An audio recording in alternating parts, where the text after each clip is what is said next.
Hey, what up everyone? I'm Sinnycool and this is Gems of War. And today I have four teams I think for you for the In the End World event. It is a Skull and Spell Metal. Most of the time you're going to want to use Spell for that.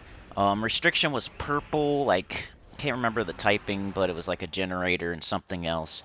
So, but you have access to Venoxia. I think that's a good choice if you just want a no-brainer type of team. True damage to all enemies. It has looping potential. We got the Arboreal Crystal, Venoxia, Leprechaun. You also have access to Leprechaun and Thrall and a bunch of empowered converters. So make sure you take advantage of that. Venoxia does true damage to all enemies and then makes a bunch of purple and blue gems. So to catch the purple, you got Venoxia just to catch it right back. And to catch the blue, you got the Arboreal Crystal. Most likely, you're just going to have to cast one Venoxia, but you may have to cast that second one as well. And if for some reason you're going super deep, it could potentially loop. The weapon is kind of in the way because it's going to catch the purple, but you could just leave it up at some point and then just loop your Venoxias. As far as class goes, just do a 50% start class. I did like Necromancer just to level it up. It's a 50% start class that I don't have at 100 yet. With the 50% start classes, a lot of them, like the Storm, is on the same like the same level as the 50% start, unless you have your 50% start on your talents or your traits or whatever. Unless you have a 50% start on your traits, the 50% start is usually on the same level as the Storm. So unfortunately, we can't do like a purple Storm or a green Storm. That would be nice, but the Arboreal Crystal does do a green Storm, which is good for the Venoxia. But yeah, blow up that Leprechaun, cast those Venoxias, and win. It's pretty simple. True damage to all enemies. You always want to look for that in these world events. So that was the mid-level team. So I got mid-level, high-level, low-level, and a Skull team on the end of this, because I know some of y'all like Skull teams, and I do too. So put a Skull team on the end. Alright, here's the high-level team if you have access to Duskbringer. When a restriction is purple, and you have access to Duskbringer, it boosts off of purple allies and enemies. So it's a good time to use that Duskbringer to dust it off. Bring out the Dustbringer, because you're not ever going to use it otherwise, unless you use it somewhere like this during a event like this where there's a restriction like this. So dust off your Duskbringer and use it for once. Hits really hard. It probably hits the hardest of anything that you could possibly use that does physical to all enemies. The Venoxia, of course, is going to skip right past everything's armor, so it probably hits harder overall. But the Duskbringer will hit everything for physical, probably the hardest. And why not use it? You never get to use it, so. Duskbringer, Thrall, Venoxia, Leprechaun. The only reason I put Venoxia on there is because I couldn't find anything else that hits all enemies, and I needed something else just in case to back up the Duskbringer. So you could just treat it like a Venoxia team if you want to, but I figure why not bring out that Duskbringer. It hits really hard when you have it on a team with all purple, and this is the time. Like you have to have a team with all purple, so perfect time for that Duskbringer. Once again, the class, just a 50% start class. Anything that you need class experience for.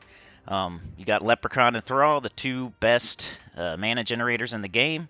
You got Venoxia, true damage. It's good, so consider using that one. Alright, here's the low-level team, and this is something I never thought of before. A tip for you if you're a low-level player. We got Fist of Zorn, we got Black Manacles, we got Thrall and Leprechaun. Once again, Thrall and Leprechaun, two of the best options in the game for mana generation. Leprechaun, Empowered Exploder. Thrall, 6 mana cost. Does tons of mana generation for low mana cost. The Black Manacles hits all enemies, so perfect for this event. You could also get a Devour off that 20% chance. And then the thing that I never thought of before was put an Empowered Troop in first slot when you're a low-level player. That way it's not blocking any of your mana, and it's like a buffer zone in case you're going deeper, it's like your tank. So don't cast it, especially early. Just never cast it early. And just treat this team like a Black Manacles team and ignore the Fist of Zorn. But it's there as your buffer, as your tank. It starts empowered, so it's not going to steal any kind of mana, even off the Explode Potion. So all the Explode Potion mana goes straight to your Black Manacles. Any like purple you match, any brown you match goes straight to the Black Manacles. All the Leprechaun Explode goes straight to the Black Manacles because the Fist of Zorn is already up. But you could cast the Black Manacles. Maybe something survives, like Matron Dragatani has really high spell resist, so she might survive or something, and then you could cast the Fist of Zorn and finish her off.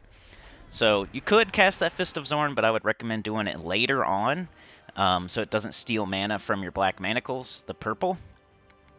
But I thought that was pretty neat to put usually put empowered troops in the last slot, but if you're a beginner looking for a little buffer zone, a little tank that won't steal mana from your main damage dealer, you could put it up in first slot. I never thought of that before. I thought that was pretty neat. Anyway, here is the Skull team for all of you out there that really want to use Skulls with this medal, which I don't recommend, but I know it's more fun. I definitely enjoy Skull teams more than anything else, so I can see where you're coming from. We got Reflection of Good, Divine Ishbala, Wrath Amon, and Arc Proxy Avendra. The reason you don't want to use Skull teams is because most of the time it takes more time to look at the board and look for conversions, because we got to think about, okay, Divine Ishbala does green to yellow, Divine Ishbala does red to skull, Wrath Amon makes purple and skull, Arc Proxy Avendra makes Doom Skull, turns yellow to Doom Skull. So you got to think about all those conversions in your head every single turn. So it just makes everything take longer. It's fun and everything. It's nice to have extra skull damage and do a skull spam team. And it's whenever everything goes perfectly, it's satisfying and everything, but it just always takes longer. Even if the team is amazing, it's still going to take longer. You're killing things one thing at a time.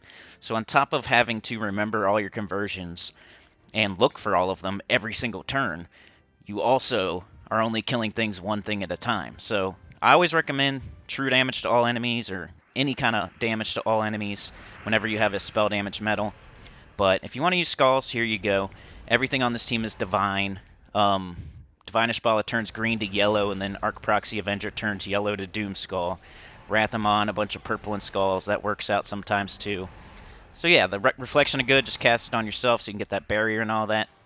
Like, share, subscribe, consider joining. Helps a lot. Tell your get about the channel, comment below. Click this video up here. You better check it out now before they fix it. Peace.